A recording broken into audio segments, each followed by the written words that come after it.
ओम नमोर्यंताणं नमो सिद्धाणं नमो आर्याणं नमो वज्जायाणं नमो लोहे सव्वसाहुणं मंगलम भगवान वीरो मंगलम गौतमो गणी मंगलम कुंद कुंदार्यो जैन धर्मोस्तु मंगलम ओंकार बिंदु संयुक्तम नित्यं जायन्ति योगिनः कामदं मोक्षदं चैव ओंकाराय नमो नमः। अहो उपकार जिनवरनो कुंदनो ध्वनि दिव्यनो जेन कुंद ध्वनि आप्या अहो आ गुरु काहननो अहो आ भगवती मातनो तुझ ज्ञान ध्यान नो रंग अमया दर्श रहो ओ शिव पद तक तुझ संग माता।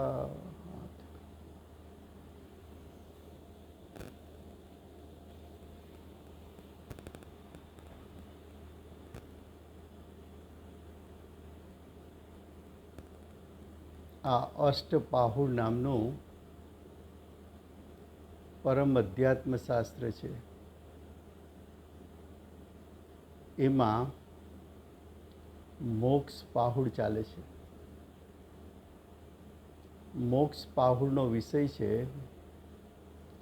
મોક્ષ અને તેનું કારણ એવો મોક્ષ માર્ગ, તેનું સ્વરૂપ આચાર્ય ભગવાન મોક્ષ માર્ગમાં ઊભા રહીને મોક્ષ માર્ગનું વેદન કરીને આત્માના અનુભવપૂર્વક બતાવે છે. મોક્ષ પાહુડ એની છેલ્લી ગાથા 106 આખા અધિકારનો ઉપસંહાર આચાર્ય ભગવાન કરે છે. એમાં ભાવાર્થ 300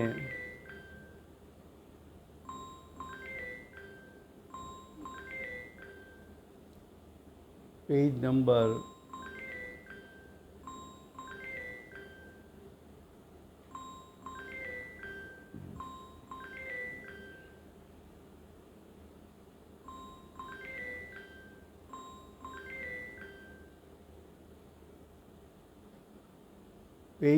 333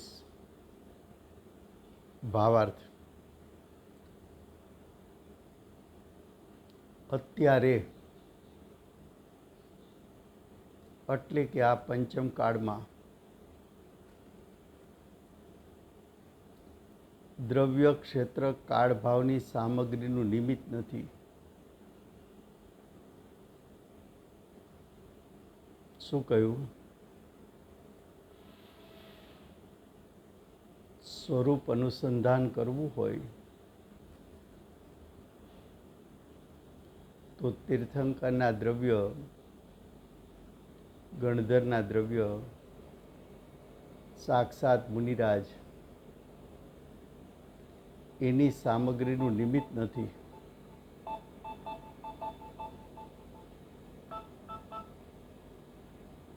ક્ષેત્ર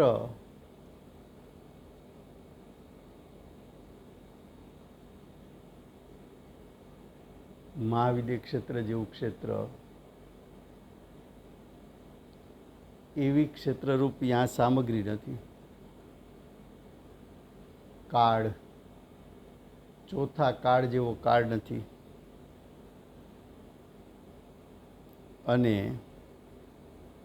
ભાવ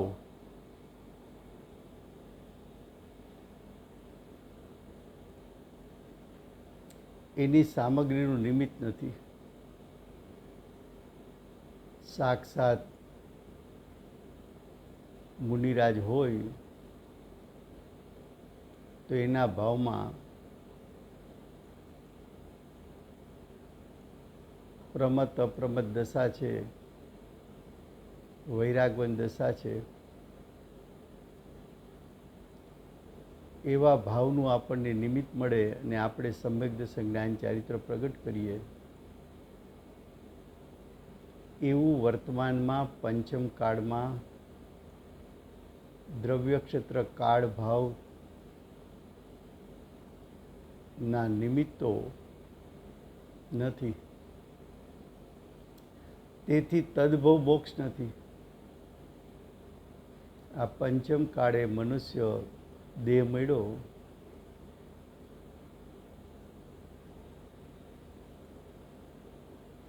તો કુંકુંદાચાર્ય દેવ આદિ આચાર્યો થયા. અમુક કાળ તો મુનિપણું જોવા મળ્યું, પણ હવે તો એવું મુનિપણું પણ જોવા મળતું નથી. તો પણ જો રત્નત્રયનું શુદ્ધતાપૂર્વક પાલન કરે તો શું કહ્યું? તેમ છતાં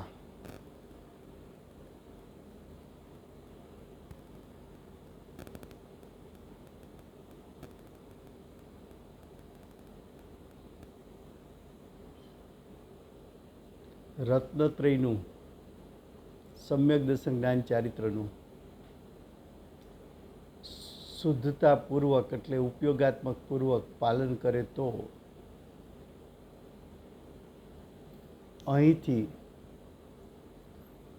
એટલે આ મનુષ્ય ગતિથી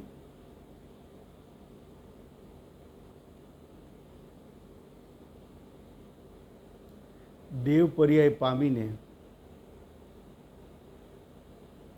પછી મનુષ્ય થઈને મોક્ષ પામે છે.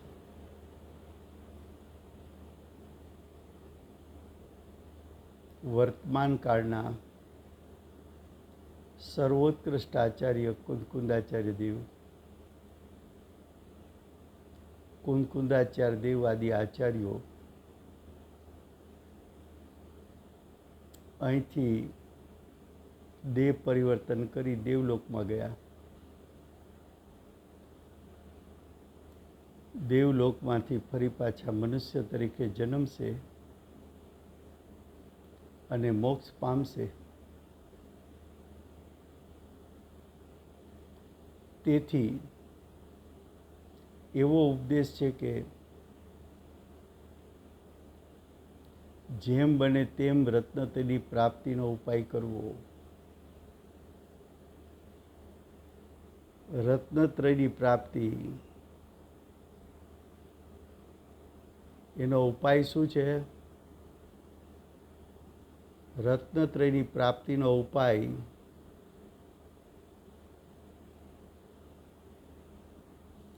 તત્વ વિચાર.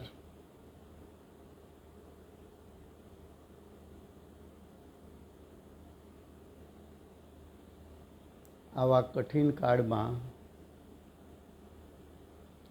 પૂજ્ય ગુરુદેવ અને પૂજ્ય માતાજીએ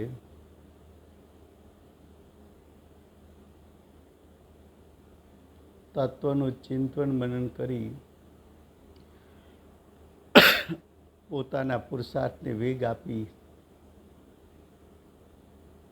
રત્નત્રયની પ્રાપ્તિ કરી. પૂજ્ય ગુરુદેવને તત્વ વિચારમાં બાહ્ય નિમિત્ત તરીકે વર્તમાન કાળના સર્વોત્કૃષ્ટ આચાર્ય કુંકુંદાચાર્ય દેવ કે જે આ ગ્રંથના રચયિતા છે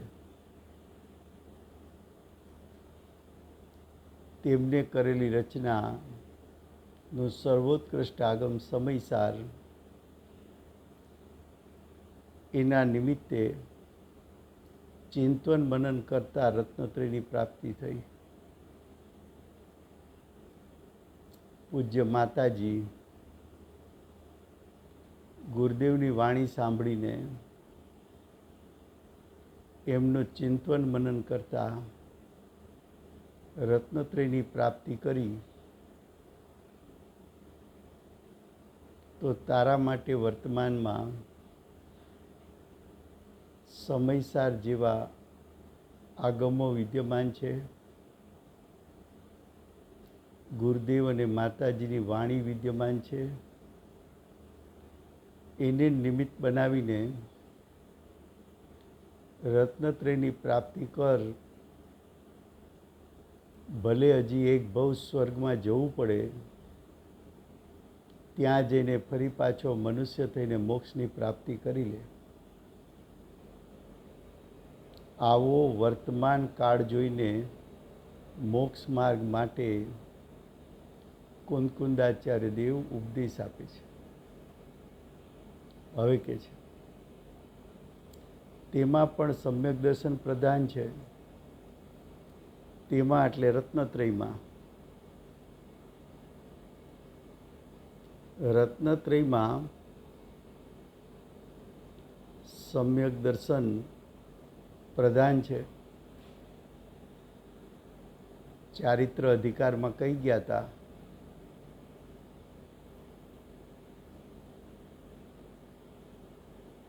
કે સમ્યક દર્શન વગર સમ્યક જ્ઞાન હોતું નથી, અને સમ્યક દર્શન સમ્યક જ્ઞાન વગર સમ્યક ચારિત્ર હોતું નથી. માટે સમ્યક દર્શન મુખ્ય છે. તારો ત્રિકાળ શુદ્ધાત્મા વર્તમાનમાં વિદ્યમાન છે. એની વિદ્યમાનતા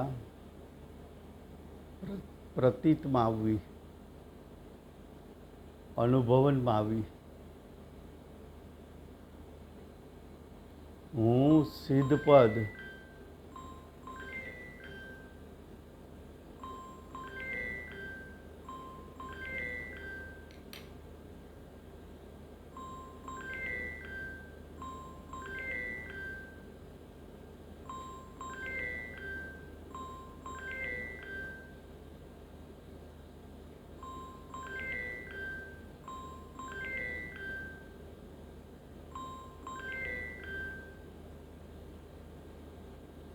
હું સિદ્ધ પદની પ્રાપ્તિ કરી શકું.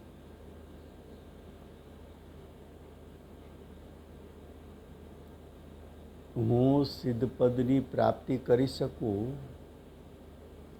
એવું શક્તિરૂપ સામર્થ્ય મારામાં છે. એવી આત્મ સ્વભાવની પ્રતીતિ થવી એ સમ્યક દર્શન છે. દેહ અને પરદ્રવ્યમાંથી હુંપણું છૂટી જવું અને જ્ઞાયકમાં હુંપણાની સ્થાપના થવી એ સમ્યક દર્શન છે. જેમ વર્તમાન કાળે તું અજ્ઞાન દશામાં સાતત્યપણે હું મનુષ્ય છું એ વાત વિસરતો નથી, એમ તને સમ્યક દર્શનની પ્રાપ્તિ થતાં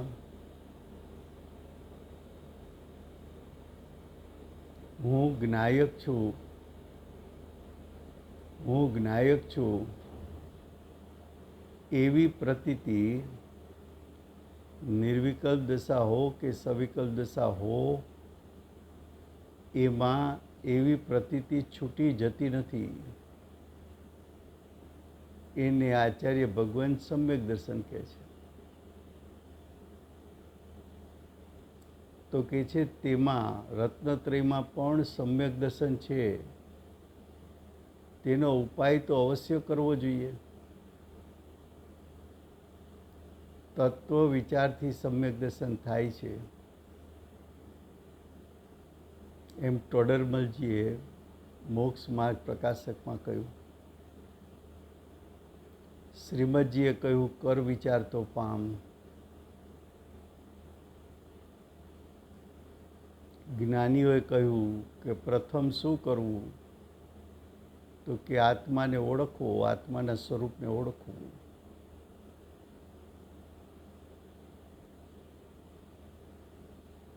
હવે કે છે, તેથી જીનાગમને સમજીને, જો શું કીધું, જીનેન્દ્ર ભગવાનની વાણીમાંથી રચાયેલા આગમો, જીન આગમ. જીન આગમનો બીજો અર્થ છે રાગ દ્વેષ રહિત.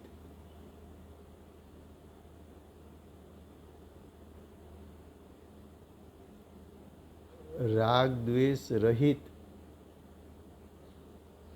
થવાનો ઉપાય દર્શાવે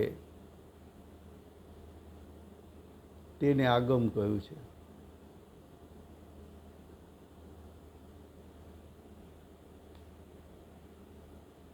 તો જીનાગમને સમજીને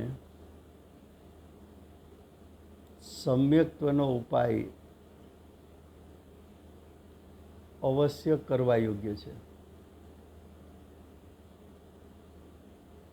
આ પ્રમાણે આ ગ્રંથનો સંક્ષેપ જાણો.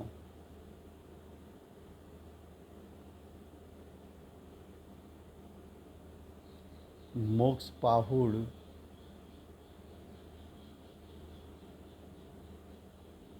એનો સાર શું? તો કે મોક્ષ માર્ગને પ્રગટ કરો. કારણ કે વર્તમાન પંચમ કાળમાં મોક્ષ થઈ શકે એવા બાહ્ય નિમિત્તો પણ નથી, અને મોક્ષની પ્રાપ્તિ થઈ શકે એવો પુરુષાર્થ ઉપડી શકે એવું પણ નથી. તો વર્તમાનમાં મોક્ષ માર્ગ પ્રગટ કરો, રત્નત્રય પ્રગટ કરો, રત્નત્રયમાં મુખ્ય સમ્યક દર્શન પ્રગટ કરો.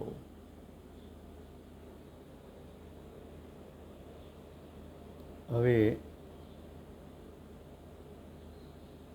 એક પદ મૂકે છે, સમ્યક દર્શન જ્ઞાન ચરણ શિવ કારણ જાનું, તે નિશ્ચય વ્યવહાર રૂપ નિકે લખી માનું. સેવો નિસદિન ભક્તિ ભાવ ધરી નિજ બલ સારું, જીન આજ્ઞા શિરધારી અન્ય મત તજી અધકારું. ઈસ માનુષ ભવ કો પાય કે અન્ય ચારિત મતિ ધરો, ભવિ જીવની કુ ઉપદેશ યહ ગહી કરી શિવ પદ સંચરો.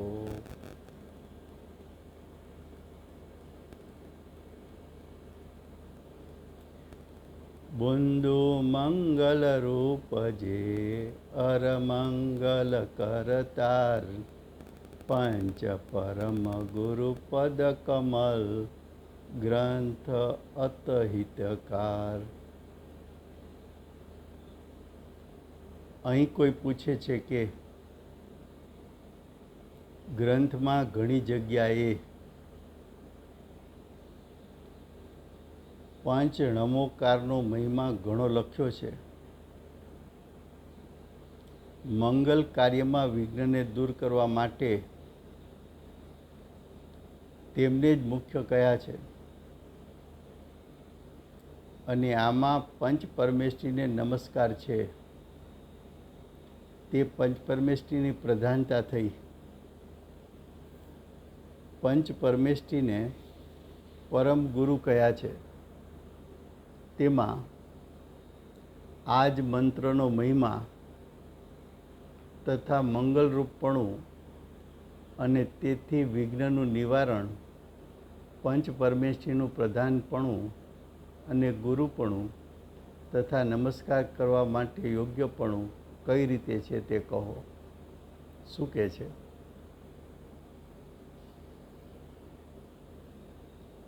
કે હે આચાર્ય ભગવાન, 5 નમોકારો એનો મહિમા તમે કર્યો છે. મંગલ કાર્યમાં વિઘ્નને દૂર કરવા માટે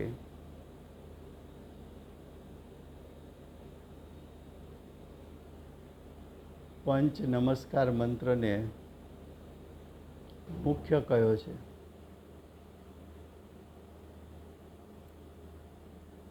આ પંચ નમોકારોમાં પંચ પરમેષ્ઠીને નમસ્કાર કર્યા છે. તે પંચ પરમેષ્ઠીની પ્રધાનતા થઈ. પંચ પરમેષ્ઠીને પરમ ગુરુ પણ કહેવાય છે. તેમજ તેમાં આ મંત્રનો મહિમા તથા મંગલરૂપપણું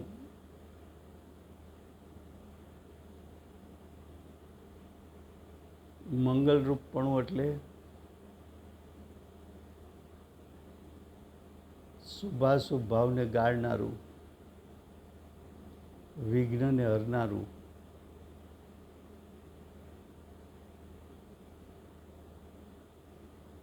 વિભાવોને ગાળનારું, મોહ રાગદ્વેષને ગાળનારું એવું મંગલરૂપપણું અને તેથી વિઘ્નનું નિવારણ, બાહ્ય વિઘ્નો અને અંતરંગ વિઘ્નો બંનેનું નિવારણ, પંચ પરમેષ્ઠીનું પ્રધાનપણું અને ગુરુપણું તથા નમસ્કાર કરવા માટે યોગ્યપણું કઈ રીતે છે તે કહો.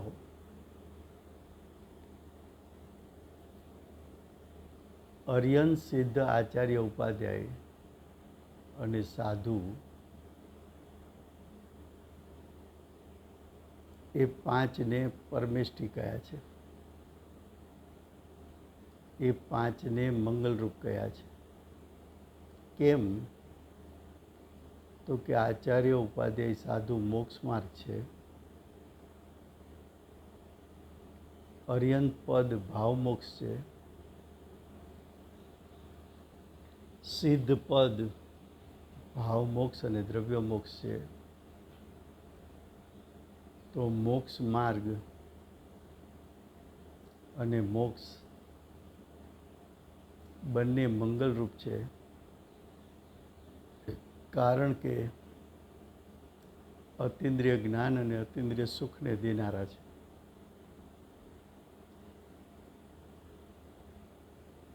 આ 5ને ગુરુ કહ્યા. કેમ? તો કે અર્યંત પદમાંથી દિવ્ય ધ્વનિ છૂટે, ગણધર એને ગ્રહણ કરે અને 12 અંગ 14 પુરોની રચના થાય. એ 12 અંગ 14 પુરોના નિમિત્તે જીવો મોક્ષ માર્ગ પ્રગટ કરે, શ્રેણી આરોહણ કરે અને પૂર્ણતાની પ્રાપ્તિ કરે. માટે અર્યંત પરમાત્મા ગુરુ છે, નમસ્કારને યોગ્ય છે. સિદ્ધ પરમાત્મા અશરીરી હોવાથી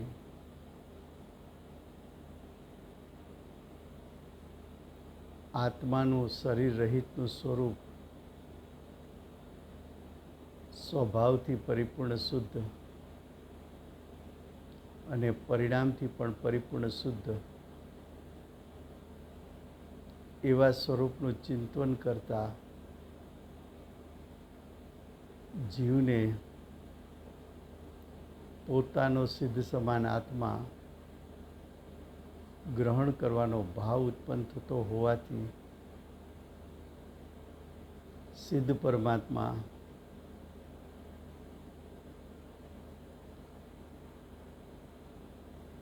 ગુરુ પણ છે અને નમસ્કારનું યોગ્ય છે.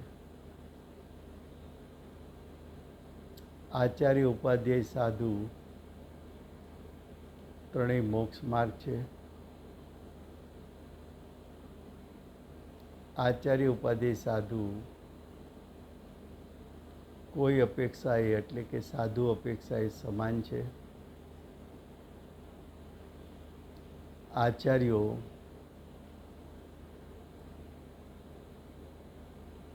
શ્રાવકોને મુનિ દીક્ષા શિક્ષા આપતા હોવાથી, મુનિઓના સંગને દોરનારા હોવાથી એ ગુરુ પણ છે ને નમસ્કારને યોગ્ય છે. ઉપાધ્યાય પોતે આગમોને ભણે છે ને ભણાવે છે, માટે એ પણ ગુરુ અને નમસ્કાર કરવા યોગ્ય છે. વૈરાગવંત સાધુપણું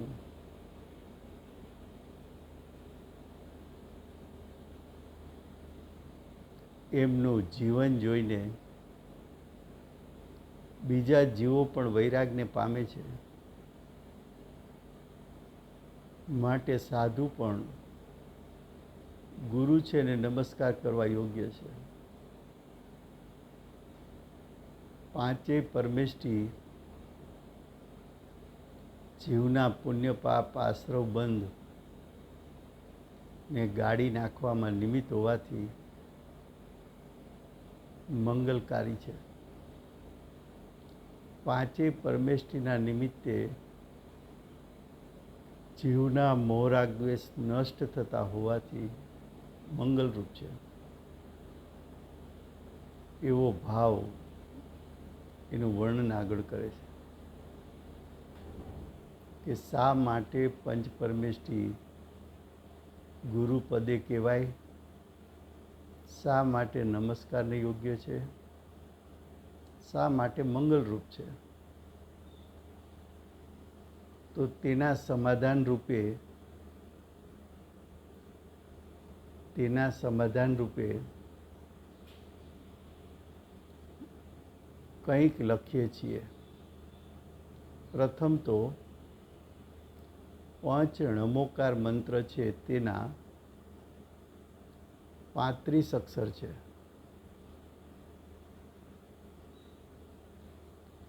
તે મંત્રના બીજાક્ષર છે.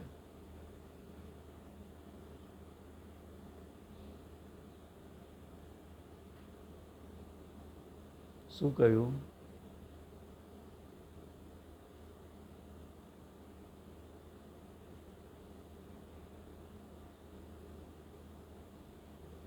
તે મંત્રના બીજાક્ષર છે. 35 અક્ષરને બીજાક્ષર કયા તથા તેમનો યોગ બધા મંત્રોમાં પ્રધાન છે. શાસ્ત્રોમાં જેટલા મંત્ર બતાવ્યા હોય એમાં ઉત્કૃષ્ટમાં ઉત્કૃષ્ટ મંત્ર હોય તો પંચ પરમેષ્ઠી છે. એમનો યોગ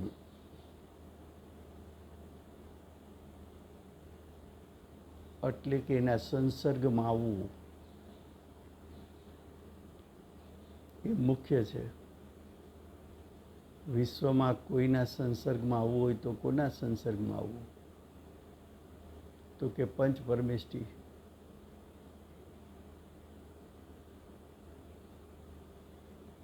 એ પંચ પરમેષ્ઠીનો મંત્ર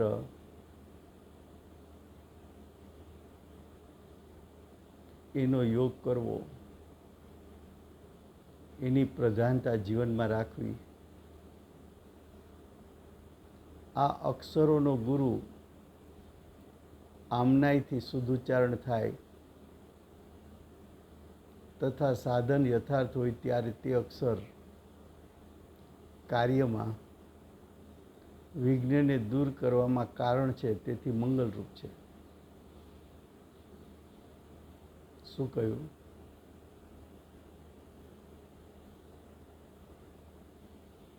મોક્ષ માર્ગ અને મોક્ષ જેને પ્રાપ્ત છે એવા પંચપરમેષ્ઠી એનો ભાવપૂર્વક મંત્ર જાપ કરવાથી ઉત્પન્ન થતા પુણ્ય, એ પુણ્યને કારણે બાહ્યમાં ઉપજતી સાતા, એને કારણે વિઘ્નનું દૂર થઈ જવું, એવો એક નિમિત્ત નૈમિત્તિક સંબંધ છે.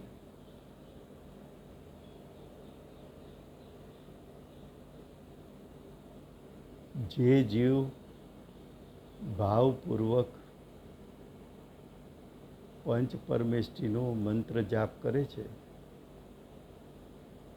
એ જીવ પોતે પંચ પરમેષ્ઠી સ્વરૂપ થઈ જાય છે.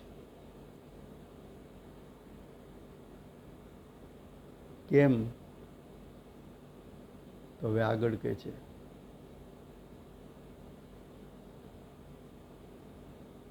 કે પંચ પરમેષ્ઠી વિઘ્નને દૂર કરનારા હોવાથી મંગલરૂપ છે. મ અર્થાત મંગલમાં મ છે ને એનો અર્થ કરે છે. મ એટલે પાપને ગાળે, તેને મંગલ કહે છે. આ મંત્ર પાપને ગાળનારો છે.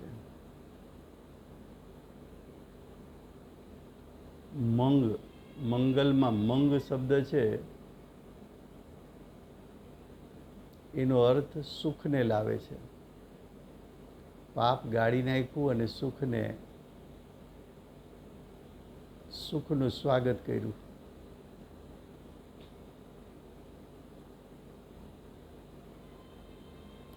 આપે તેને શું કહે છે? જે સુખ આપે તેને મંગળ કહેવાય છે.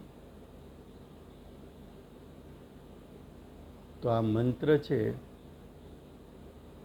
એ અતિન્દ્રિય સુખનો દાતાર હોવાથી મંગળ કહેવાય છે. મ એટલે ગાળનાર, મંગ એટલે સુખને લાવનાર. મંગળ એટલે જે સુખ આપે તેને મંગળ કહેવાય. જો તારે અતિન્દ્રિય સુખ પ્રગટ કરવું હોય તો બાહ્ય નિમિત્તમાં પંચ પરમેષ્ઠી તને અતિન્દ્રિય સુખને આપનારા છે. એ નિમિત્તનું કથન છે. હવે કે છે તેનાથી બંને કાર્ય થાય છે. બંને કાર્ય એટલે પાપને ગાળે અને સુખને આપે. એ પંચ પરમેષ્ઠીના ઉચ્ચારણથી વિઘ્ન ટળે છે. મોક્ષ માર્ગ અને મોક્ષની જે આરાધના કરે એને સહેજે ઊંચા પુણ્ય બંધાય છે.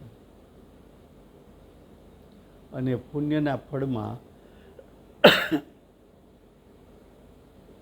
બાહ્યમાં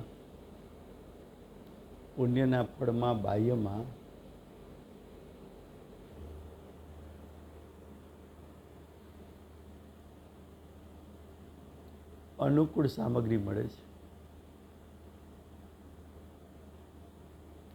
અને અંતરંગમાં ઉપાદાનનું જોર વધે છે. એને કારણે વિઘ્નો ટળી જાય છે.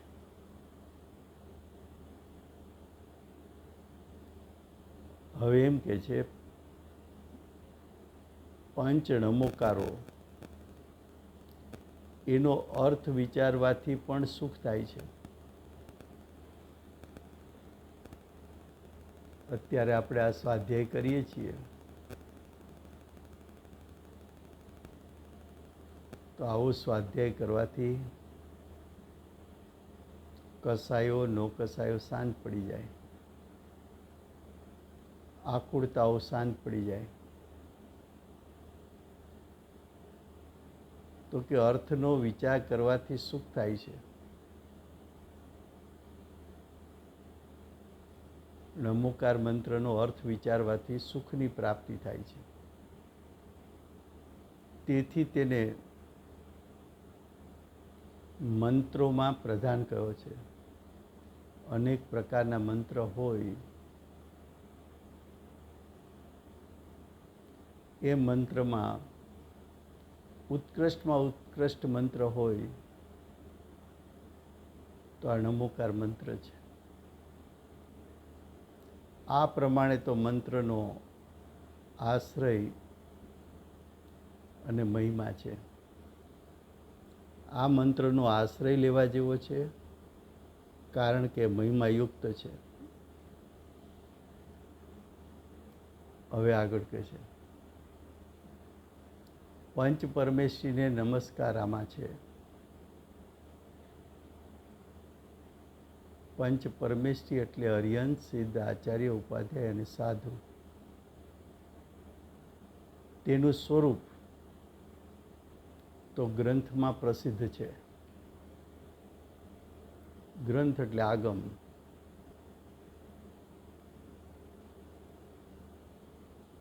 ગ્રંથ એટલે આધ્યાત્મિક શબ્દનો સમૂહ.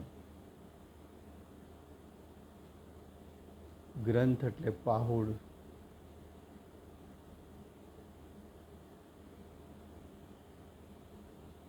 ગ્રંથ એટલે પ્રાભૃત.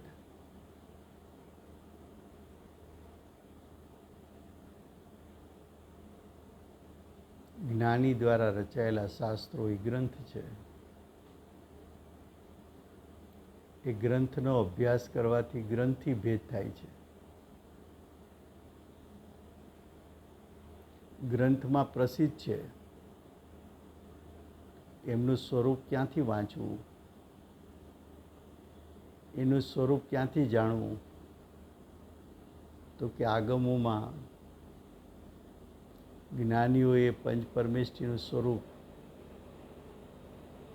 આલેખેલું છે, પ્રસિદ્ધ છે. તો પણ કાંઈક લખીએ છીએ. આ અનાદિ નિધન અકૃત્રિમ સર્વજ્ઞની પરંપરાથી સિદ્ધ આગમમાં કયા છે. સિદ્ધ પરમાત્મા અનાદિથી છે, અનંતકાળ રહેવાના છે. એવા અનંતા સિદ્ધો સિલસિલા ઉપર રહે છે. એવા સિદ્ધ નું સ્વરૂપ આગમોમાં કયું છે? એવો એટલે સિદ્ધો.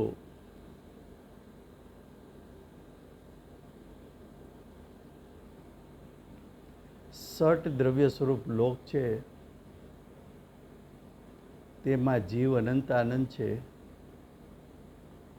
ઉદ્ગલ દ્રવ્ય તેનાથી અનંત આનંદ ગુણા છે. એક એક ધર્મ દ્રવ્ય, અધર્મ દ્રવ્ય અને આકાશ દ્રવ્ય છે. અસંખ્યાત કાળ દ્રવ્ય છે. એમાં જીવ તો દર્શન જ્ઞાનમય ચેતના સ્વરૂપ છે. પાંચ અજીવ અચેતન એટલે કે ચેતના રહિત છે. ધર્મ, અધર્મ, આકાશ અને કાળ એ ચાર દ્રવ્યો જેવા છે તેવા અનાદિથી અનંતકાળ રહે છે. તેમને વિકાર પરિણતિ થતી નથી. સિદ્ધ પરમાત્મા ત્રણ કાળ ત્રણ લોકને જાણે. એમાં એણે વિશ્વમાં 6 દ્રવ્ય છે એમ જાણ્યું. એમાં એક જીવ છે ને 5 અજીવ છે એમ જાણ્યું. જીવની સંખ્યા અનંત, પૂતગલોની સંખ્યા એનાથી પણ અનંત ગુણી. ધર્મ ધર્મ આકાશ એક એક દ્રવ્યો, કાળ સંખ્યા દ્રવ્યો,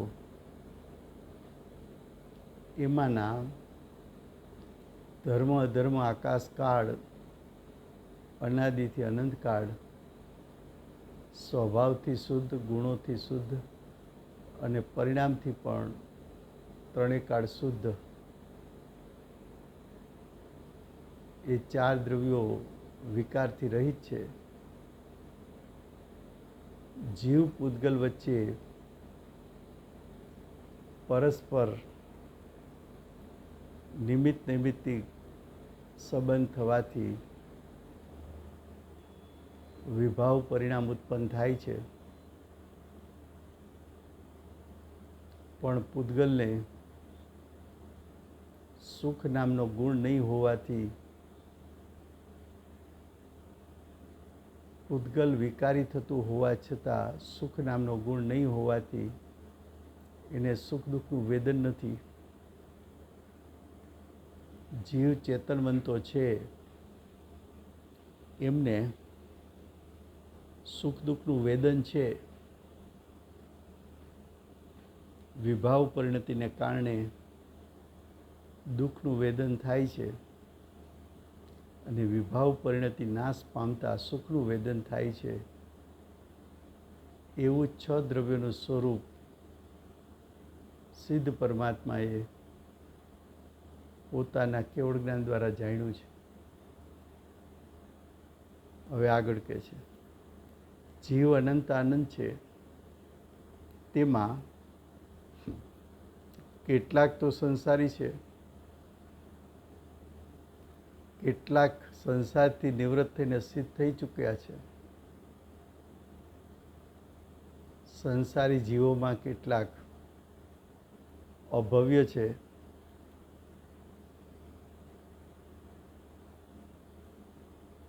તથા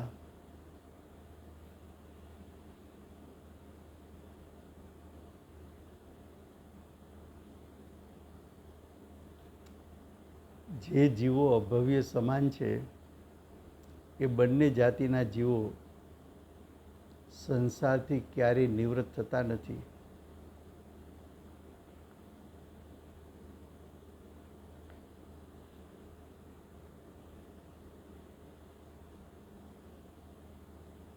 તેમનો સંસાર,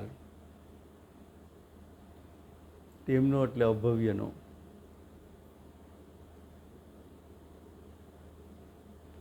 અભવ્યનો સંસાર અનાદિ નિધન છે.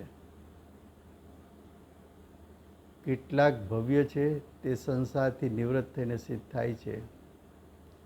આ પ્રમાણે જીવોની વ્યવસ્થા છે. હવે તેમને સંસારની ઉત્પત્તિ કેવી રીતે છે તે કહે છે. એ સંસારની ઉત્પત્તિ કેમ થાય એ વિષય નેક્સ્ટ સ્વાધ્યાયમાં ચાલશે. સમય થવા આવ્યો છે.